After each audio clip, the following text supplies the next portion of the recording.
अस्सलाम वालेकुम। इस वक्त मैं मौजूद हूँ केल शहर में और हमारा जो ट्रिप है वो है अड़ंग केल और ताऊ बट के लिए। तो यहाँ से केल से जो है हमें अड़ंग केल और ताऊ बट के लिए यहीं से हमें जाना पड़ेगा।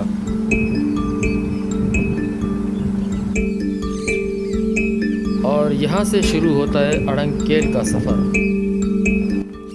केल में भी कई सयाहती मकामात वाक़ हैं जिनमें अहम और सबसे खूबसूरत और दिलकश पॉइंट अड़ंग केल का है। अड़ंग केल सरसब्ज़ और मैदानी इलाका है। चारों तरफ से बर्फ़पोश पहाड़ों ने सरसब्ज़ और मैदानी इलाके को घेर रखा है। इस इलाके में कई रेस्ट हाउसेस और मसाजिद वाक़ हैं। मसाजिद के साथ खुसूसी मेहमान खाने भी तामीर किए गए हैं।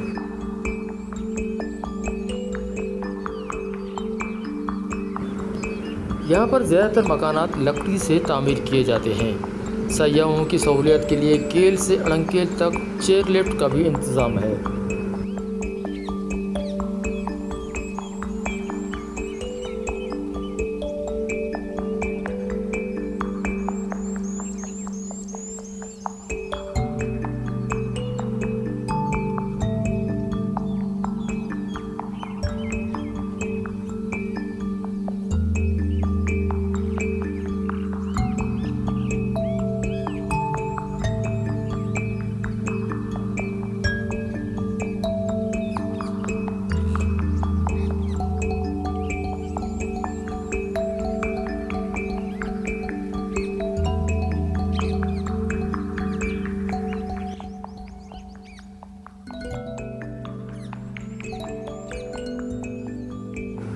केल से अड़ंग केल अगर आप पैदल ट्रैक करेंगे तो तकरीबन 45 से 50 मिनट लग जाते हैं।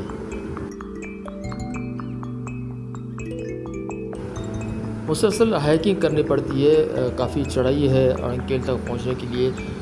मगर रास्ते में आपको बड़े बड़े घने घने दरख्त मिलेंगे जिनके साए के नीचे से आप गुजरते हुए जाएंगे तो आपको एहसास नहीं होगा।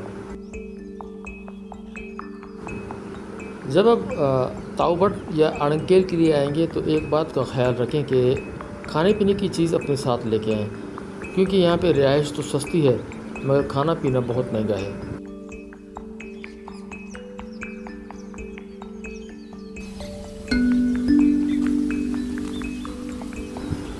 कोशिश करें यहाँ पे 2 से 3 दिन स्टे करें ताकि आप पूरी तरीके से अड़ंग केल और ताऊ बट और उसके ऊपर ताऊ बट बाला भी है, वहाँ पे 3 दिन आप मुसलसल यहाँ पे रहेंगे तो आप पूरे ताऊ बट अड़ंग केल और ताऊ बट बाला का विज़िट करेंगे।